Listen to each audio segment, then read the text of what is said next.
அப்பா பார்த்து என்ன தப்பா பேச என்னடா பண்ணுவ?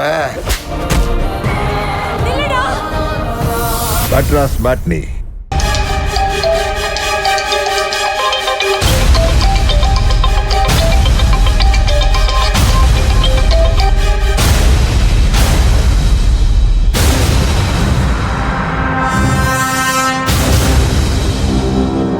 என்ன எல்லாரும் இப்படி கும்பலா நின்னு நம்மளையே முறைச்சு பாக்குறாங்க?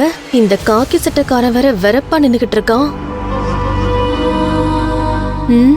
இவன் ஏதாச்சும் கோல் மூட்டி விட்டுருக்கானா?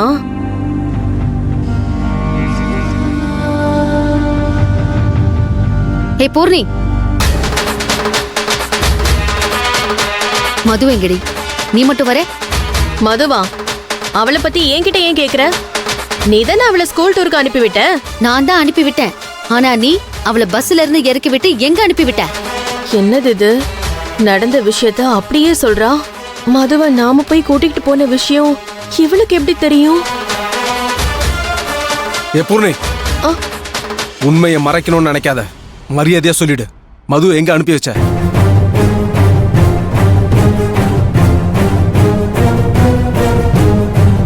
ஏய், எதுக்கு திருன்னு முழிக்கிற? நீ பண்ண காரியமெல்லாம் எங்களுக்கு தெரிஞ்சு போச்சு. இதுக்கு மேல நீ உண்மையை மறைக்கணும்னு நினைக்காத. சொல்லு, வாய் திறந்து சொல்லுடி.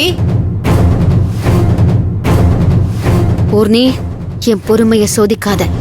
நான் மதுவோட டீச்சர் கிட்ட போன்ல பேசிட்டேன். அவங்க எல்லா விவரத்தையும் சொல்லிட்டாங்க. டூருக்கு போன மதுவை பஸ்ல இருந்து இறக்கி நீ தான் கூட்டிட்டு போயிருக்க. அவளை எங்க கூட்டிட்டு போன? எதுக்காக கூட்டிட்டு போன? எல்லா விவரத்தையும் என்கிட்ட சொல்லிடு. இல்ல நான் என்ன பண்ணுவேன்னு எனக்கே தெரியாது. இப்ப என்ன? மது எங்க போயிருக்கான்னு தெரியணும், அவ்வளவுதானே? ஆமா.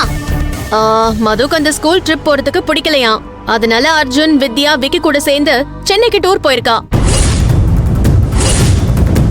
ஐயோ, என்னது? அவங்களோட சேர்ந்து சென்னைக்கு டூருக்கு போயிருக்காளா? எஸ், நான் தான் மதுவை அவங்களோட பத்திரமா போயிட்டு வான்னு அனுப்பி வச்சுட்டு வரேன். போடு போடு போடு போடு, அப்படியே போடு. அடி, உனக்கு எவ்வளவு தைரியம் இருந்தா மதுவை சென்னைக்கு அனுப்பி விட்டுருப்ப.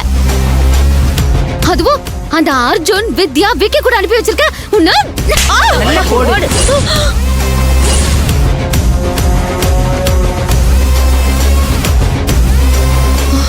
என்னையே அடிக்கிறியா நீ? ஏய், உன்னை அடிக்கிறது மட்டும் இல்ல, இதே இடத்துல கொன்னு போட்டுருவேன். ஏய், ஏண்டி அவளை அனுப்புன? எதுக்காக அவங்களோட அனுப்புன? ஏய், நான் என்ன வேணும்னாடி அவளை அனுப்பி வச்சேன்? என்கிட்ட வந்து, சித்தி எனக்கு ஸ்கூல் ட்ரிப் போறதுக்கு விருப்பம் இல்ல, என் ஃப்ரெண்ட்ஸுங்களோட சேர்ந்து நான் தனியா சென்னைக்கு ட்ரிப் போகணும்னு சொன்னா. இதெல்லாம் தப்புன்னு நான் எடுத்து சொல்லி பார்த்தேன். இந்த வீட்ல எனக்கு இருக்கிற ஒரே சப்போர்ட்னா அது நீங்க தானே சித்தி.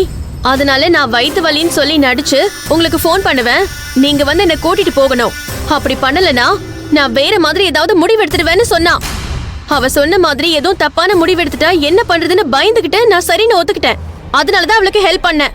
இதுல என்ன தப்பு இருக்கு? நீயே சொல்லு. நீ பண்ணது மன்னிக்க முடியாத தப்பு தாண்டி. அந்த விக்கி ஒன்னும் நல்லவன் இல்ல. ஏற்கனவே வித்யாவோட பர்த்டே ஃபங்க்ஷன்ல மதுவை தொட்டு தொட்டு போட்டோ எடுத்திருக்கான். அதுக்காக செவந்தி சண்டை போட்டிருக்காங்க. அதுக்கப்புறமா மதுவை கூப்பிட்டு பைக்ல சுத்தி இருக்கான். அதையும் செவந்தி பார்த்துட்டு சண்டைக்கு போயிருக்காங்க. இவ்ளோ விஷயம் உனக்கு தெரியும்ல. அப்படி தெரிஞ்சிருந்தோ நீ அந்த விக்கி கூட அவளை அனுப்பி வச்சிருக்கனா? அவ எக்கேடு கேட்டாலும் போகட்டும் தானே பண்ணிருக்க. ஏய், நான் என்ன தனியாவடி அந்த விக்கியோட அனுப்பி வச்சேன்? அவளோட பெஸ்ட் ஃப்ரெண்ட்ஸ் அர்ஜுனும் வித்யாவும் அவ கூட தானே போயிருக்காங்க. ஏன் பூர்ணி, அந்த பசங்களோட சேர்ந்துதான் மதுவோட குணமே மாறி போச்சுன்னு உனக்கு நல்லா தெரியுமில்ல. அப்படி இருந்து எப்படி அவங்களோட அனுப்புன? அந்த அர்ஜுன் வித்யாவோட சேர்ந்துதான் மது ஆணவத்தை வளர்த்துக்கிட்டா. அவன் நம்ம சொல் பேச்சு கேட்க மாட்டேங்கிறா, சப்போர்ட் பண்றேன்னு அவளை கெடுத்து நாசம் பண்ணி வச்சது இவதாங்க. இவ எப்பவும் பண்ற நாசக்கார வேலையை தான் இப்பவும் பண்ணிட்டு இருக்கா. ஏமா, நீ மதுக்கு சித்தி தானே? அவ சின்ன பொண்ணு. ஏதோ மெச்சூர்ட் இல்லாம ஃப்ரெண்ட்ஸோட சேர்ந்து டூருக்கு போறேன்னு ஆசைப்பட்டு கேட்டா அதுக்கு நீ துணை போவியா? அவளுக்கு புத்திமதி சொல்லி வீட்டுக்கு கூட்டிட்டு வரதை விட்டுட்டு அவ போக்குல போட்டுன்னு அனுப்பி வச்சுட்டு வந்திருக்க. இதான் ஒரு பொறுப்புல சித்தி பண்ற காரியமா? மதுவோட விஷயத்துல நான் எப்பவுமே ஒரு பொறுப்பான சித்தியா தான் நடந்துகிட்டு இருக்கேன். அது சம்பந்தமா நீங்க ஒண்ணு எனக்கு பாடம் எடுக்க தேவையில்லை. ஏய், மது விஷயத்துல பண்ணக்கூடாத விஷயத்தெல்லாம் பண்ணிட்டு வந்துட்டு இவரை எதிர்த்து வர பேசிட்டு இருக்கியா? உன்னை அப்படியே மிதிச்சு கொன்றுவோம் பாத்துக்க. அந்த அளவுக்கு உன் மேல தாங்க முடியாத கோவத்துல இருக்க. எல்லாருமே உன் மேல கொலை வெறியில இருக்கும். பேசாம இருந்துரு. உன்ன மாதிரி ஒரு கேடு கெட்ட கேவலமான ஜென்மத்தை நான் பார்த்ததே இல்ல. ச்சீ. செவந்தி, இவகிட்ட எதுக்கு பேசி டைம் வேஸ்ட் பண்ணிக்கிட்டு? நீங்க விஜய கூட்டிட்டு போய் மதுவை கூட்டிட்டு வாங்க. சார் வாங்க செவந்தி வாங்க போலாம். சார். வரோங்க. போயிட்டு வா.